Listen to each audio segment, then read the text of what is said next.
kanang kasuroy-suroy ka sa lugar sa mong silingan ba nya nagakita kag puno ag saging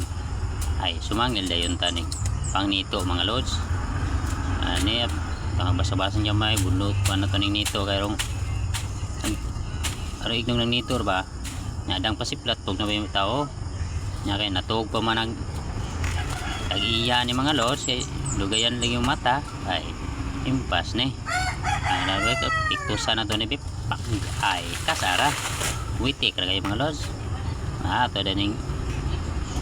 kuhaon yung bunga ni kay ito diara mga lods di ba dako agay yung bunga mga lods mo ni giingon mga lods nga pag may itinanim may nanakawin ato sa nibutang mga lods ha atong balikod yung punuan na ni kaya atong tumbaho na to na itong hawanan sa daan ba itong luoy pa kayong tag-iya mo yung manghinlo ani nga kita ra bay kakuha ato tumbaho ni punuan itulak lang na to mga lods kay arong igno na tumba sa hangin ba di ba